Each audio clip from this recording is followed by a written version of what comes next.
कल्पना करिए कि जिस पार्टी को बने हुए अभी 6 महीने भी नहीं हुआ है, आपने बिना किसी गठबंधन, बिना किसी राजनीतिक दल के समर्थन के दोनों विधानसभा कुंडा और बाबागंज में सारे राष्ट्रीय दल को पीछे छोड़ दिया। कहीं भाजपा तीसरे पे आई, कहीं सपा तीसरे पे आई।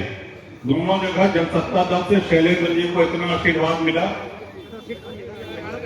कि भारी अंतराल से जीते। कौशाम्बी में जाकर के हम कौशाम्बी जनपद में कमजोर था। ये सच्चाई आपके सामने है। सभी लोगों ने मेहनत करी। अब जब लोकसभा आया तो किसी कारणवश या कुछ कारणोंवश गठबंधन नहीं हो सका किसी दल से, और ये निर्णय लिया गया कि इस बार जनसत्ता दल के झंडे से चुनाव नहीं लड़ना है। आप लोगों के मार्गदर्शन के लिए हम सभी लोग जैसे परिवार में रहते हैं, छोटे मोटे निर्णय स्वयं लिया करते हैं, लेकिन जब बड़ा कोई बात होती है तो मैंने अपने परिवार में पूछा था कि कहो यहाँ और सब जने ऐसी ऐसी बातें हमें क्या की जाए। तो ये परिवार की बैठक हो रही है, ये कोई जनसभा नहीं है। अब परिवार बड़ा है तो बैठक भी बड़ी होगी।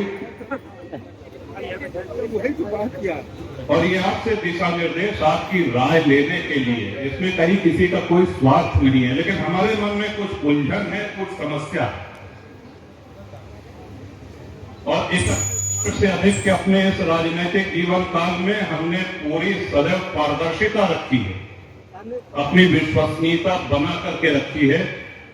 और हमारी सबसे बड़ी चिंता यही रहती है कि जो आपका स्नेह, आपका प्रेम और आपका विश्वास मुझको मिलता रहा है, कहीं किसी हमारी कमी के कारण, हमारी किसी गलती के कारण उस प्रेम में, उस विश्वास में कोई कमी न हो पाए। इसीलिए आज आपको अब आ जाए, जब कोई प्रत्याशी लड़ाया जाता है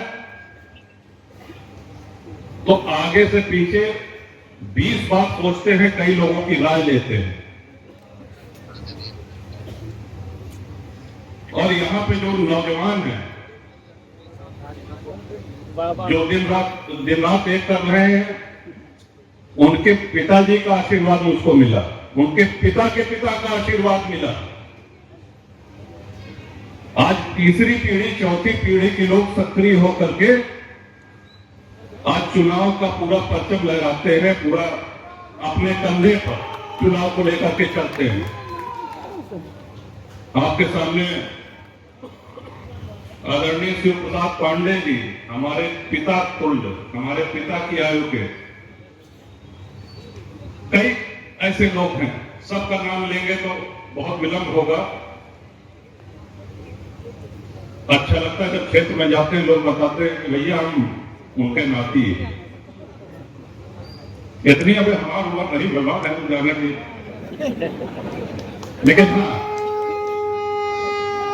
तो सबसे बड़ा दायित्व तो यह होता है कि जब हम आपसे कहते हैं कि रात जिला पंचायत का चुनाव है, इसमें कुलदीप पटेल प्रत्याशी हैं, इसमें मोहित बेग प्रत्याशी हैं, इसमें अजय यादव प्रत्याशी हैं, इसमें विनोद पटेल प्रत्याशी हैं, इसमें राम सुमेर सरोज प्रत्याशी हैं, तो उसके पीछे एक जिम्मेदारी होगी।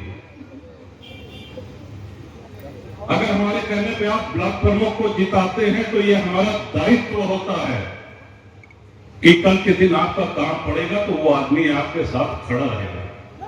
हमारे अनुरोध पर, भैया नारा न लगाओ, हमारे अनुरोध पर अगर आप अनवरत 6 बार से बाबागंज से विधानसभा का चुनाव श्री रामनाथ सरोज को और उसके बाद विनोद को आप जिता रहे हैं तो ये हमारे ऊपर बहुत जिम्मेदारी का बोझ है। आप कल्पना करिए, बिना किसी पूरे उत्तर प्रदेश में एमएलसी के चुनाव में भारतीय जनता पार्टी के अलावा एक भी पार्टी का एक भी एमएलसी नहीं जीता। एक भी एमएलसी किसी दूसरी पार्टी का नहीं जीता। सिर्फ प्रतापगढ़ से आपके आशीर्वाद से गोपाल जी की विजय हुई। आप कल्पना करें, आप सोचिए, आज सपा है, बसपा है, कांग्रेस है, इन लोगों ने लड़ाने की हिम्मत नहीं करी।